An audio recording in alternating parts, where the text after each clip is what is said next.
हाँ, क्यों नहीं, पर थोड़ा टाइम लगेगा। अगली सुबह गांव की औरतें जुटती हैं। फूलमती, बबलू की माँ और कई औरतें मिट्टी, गोबर, नमक और पानी के साथ रमेश के घर के पास आती हैं। रमेश, आज तो सिखाएगा हमें भी ये मिट्टी का जादू। हमारे घर की दीवारें भी तप रही हैं। आओ दीदी, सबसे पहले तो गोबर और मिट्टी मिलाओ, अनुपात आधा आधा। फिर उसमें थोड़ा सा नमक डालो, बस एक मुट्ठी। और ये नीम? उसका लेप छत और खिड़की के पास करो, कीड़े नहीं आएंगे और हवा भी शुद्ध रहेगी। गांव में बदलाव की शुरुआत होती है।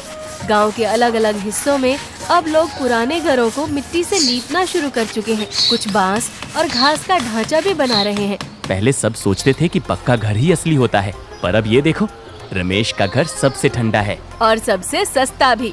बिजली का बिल एकदम 0। हमें पंचायत में एक प्रस्ताव लाना चाहिए। हर गरीब को एक मिट्टी का घर बनाने में मदद की जाए, और रमेश जिसकी भी मदद करेगा वो रमेश को अपनी आर्थिक स्थिति के अनुसार पैसे देगा। पंचायत का विशेष अधिवेशन 2 दिन बाद बुलाया जाता है। चौपाल पर भीड़ है। रमेश अब सम्मानित अतिथि के रूप में बैठा है। गांव के भाइयों और बहनों, रमेश ने हमें सिखाया कि समाधान बाहर नहीं, मिट्टी में छुपा है। अब पंचायत का प्रस्ताव है, हर परिवार जिसे पक्के घर की सुविधा नहीं, उसे मिट्टी के टिकाऊ घर बनाने की सहायता दी जाएगी। वाह, बहुत बढ़िया। जय हो रमेश भैया की। रमेश को हर व्यक्ति अपने मिट्टी के घर के निर्माण में सहायता के लिए पैसे देने शुरू कर देता है।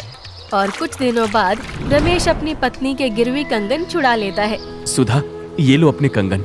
दिल पर एक बहुत बड़ा बोझ था जो आज उतर गया।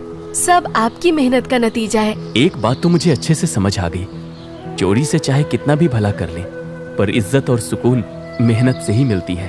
रमेश गांव के बच्चों को नीम की छाया में मिट्टी और गोबर मिलाकर दिखाता है। बच्चों, ये मिट्टी सिर्फ जमीन नहीं है, ये हमारे पूर्वजों की किताब है। पढ़ो इसे, समझो इसे। कूलर से कहीं ज्यादा अच्छा लगेगा इसका स्पर्श। रमेश भैया, हम भी मिट्टी वाला घर बनाएंगे। बिल्कुल बनाओ। याद रखना, मिट्टी से बना घर गर्मी भी भगाता है और इंसान को मिट्टी से जोड़े भी रखता है।